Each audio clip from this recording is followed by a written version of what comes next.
বিসমিল্লাহির রহমানির রহিম।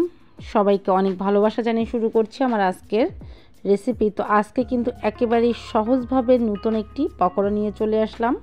তো বিকেলের চায়ের আড্ডাটা জমে যাবে যদি পাশে এই মুচমুচে গরম পকোড়াটি থাকে। তো কিভাবে এই রেসিপিটি তৈরি করলাম আশা রাখছি শুরু থেকে শেষ পর্যন্ত দেখলে অনেক ভালো লাগবে।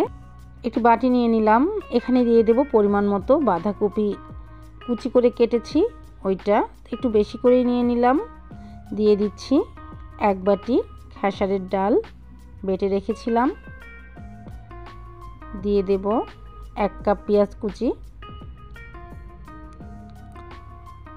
পরিমাণ মতো মরিচ কুচি, ঝালটা নিজস্ব, তারপর একটু বেশি করে দিলাম লবণ পরিমাপ মতো, জিরার গুঁড়া 1 চামচ, হলুদের গুঁড়ো 1 চামচ, আদা রসুনের পেস্ট দিয়ে দিচ্ছি 1 চামচ। সবগুলো উপকরণ দেওয়ার পর খুব ভালোভাবে মেখে নিতে হবে। এ পর্যায়ে বাটিটা ছোট হয়েছিল, এ কারণে আমি চেঞ্জ করে নিলাম। তো দেখতে পাচ্ছেন একেবারে খুব সুন্দরভাবে মেখে নিয়েছি। তো এখানে আমি 2টো ডিম দিয়ে দিচ্ছি। তো ডিমটা দেওয়ার পর আবার খুব ভালোভাবে মিশিয়ে নিচ্ছি। দিয়ে দিচ্ছি 1 কাপ বেসন,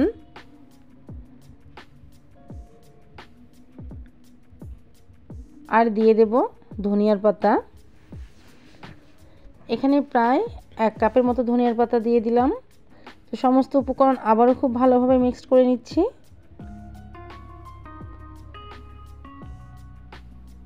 আর এই উপকরণগুলো কিন্তু সর্বদাই আমাদের হাতের কাছেই থাকে।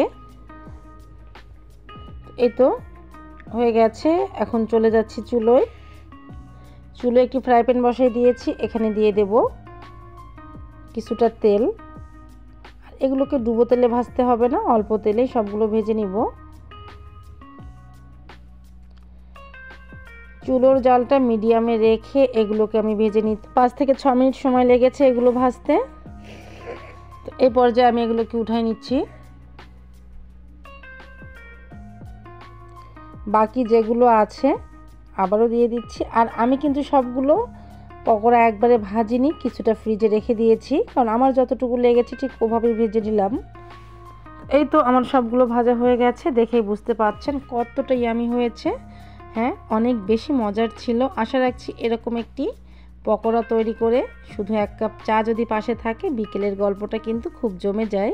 শুধু বিকেল বলছি কেন, যে কোনো সময় খেতে ইচ্ছে করলেই খাওয়া যায়। তো এরকম সহজ এবং নতুন রেসিপিগুলো পাওয়ার জন্য অবশ্যই চ্যানেলের সঙ্গেই থাকবেন। ভালো লেগে থাকলে লাইক কমেন্ট শেয়ার দিয়ে পাশে থাকার অনুরোধ রইল। তো ভালো থাকবেন সবাই, আল্লাহ হাফেজ।